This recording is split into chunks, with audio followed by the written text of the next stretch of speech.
خیبر پختونخوا کے ضلع بنیر سے پہلی بار ہندو کمیونٹی سے تعلق رکھنے والی خاتون ڈاکٹر سویرا پرکاش بھی عام انتخابات میں حصہ لے رہی ہیں۔ مراد علی خان کی رپورٹ دیکھیے۔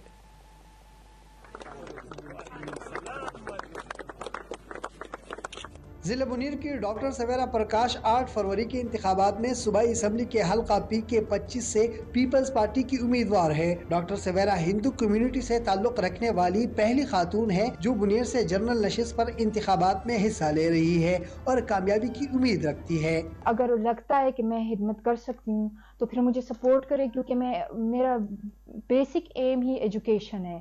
میں نے ایجوکیشن کو پروموٹ کرنا ہے۔ ایجوکیشن اور ڈیموکریسی ہر چیز کا سلوشن ہے۔ تو کنٹری لیول پہ، نیشنل لیول پہ ڈیموکریسی چلتی ہے۔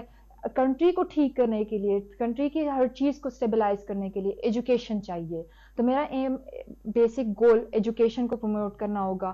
تو اگر لگتا ہے کہ ایز اے ڈاٹر آف بنیر میں کر سکتی ہوں یہ خدمت اور ڈیزرونگ ہوں، تو مجھے سپورٹ کرے۔ ڈاکٹر سویرا کا خاندان دہائیوں سے بنیر کے علاقے ڈگر میں مقیم ہے۔ ان کے والد ڈاکٹر اوم پرکاش اور والدہ ڈاکٹر علیہ پرکاش بنیر ہی میں ایک میڈیکل سینٹر چلاتے ہیں۔ ڈاکٹر سویرا خود بھی یتیم، بیواؤں، مدارس کے طلبہ اور غریبوں کا مفت معائنہ کر رہی ہے۔ ڈاکٹر سویرا کا کہنا ہے کہ وہ طب کے میدان کے بجائے صوبائی اسمبلی میں زیادہ عوام کی خدمت کر سکے گی۔ انتخابات میں ڈاکٹر سویرا جیسے خاتون کا حصہ لینا اس بات کا مظہر ہے کہ پاکستان میں اقلیتوں کو قدر کی نگاہ سے دیکھی جاتی ہے۔ مراد علی خان، ڈان نیوز، بنیر۔